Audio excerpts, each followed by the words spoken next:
வாழ்வை நெறிப்படுத்தும் ஆன்மீக கதை. ஒரு ஊரில் ஒரு குரு இருந்தார். அந்த குருவிற்கு பல சிஷ்யர்கள் இருந்தனர். ஆனால் அதில் ஒரு சிஷ்யனுக்கோ தன் வாழ்க்கையில் மகிழ்ச்சியே இல்லை என்ற வருத்தம் இருந்தது. அந்த சிஷ்யன் தன் குருவிடம் சென்று, என் வாழ்க்கையில் மகிழ்ச்சியே இல்லை குரு என்று கூறி வருத்தப்பட்டான். குருவோ அவனுக்கு பாடம் புகட்ட ஒரு அருமையான காரியத்தை செய்தார். குரு அவனை தோட்டத்திற்கு அழைத்துச் சென்றார். அங்கே வண்ண வண்ண பட்டாம்பூச்சிகள் அங்கும் இங்கும் பறந்து கொண்டிருந்தன. அந்த குரு சிஷ்யனை பார்த்து, இதோ இவற்றில் ஒன்றை பிடித்து கொண்டு வா என்று கூறினார். சிஷ்யனோ பட்டாம்பூச்சிகளை துரத்திக் கொண்டு ஓடினான். ஆனால் ஒன்றை கூட அவனால் பிடிக்க முடியவில்லை.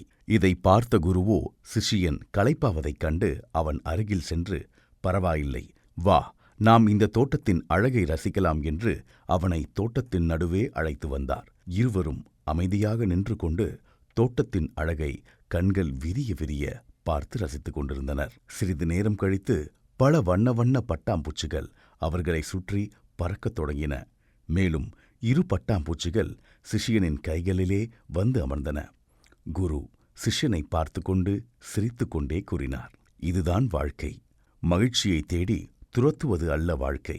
வாழ்க்கையை அமைதியாக நின்று ரசிக்கும்பொழுது மகிழ்ச்சி நம்மிடமே தானாக வந்து சேரும் என்றார்.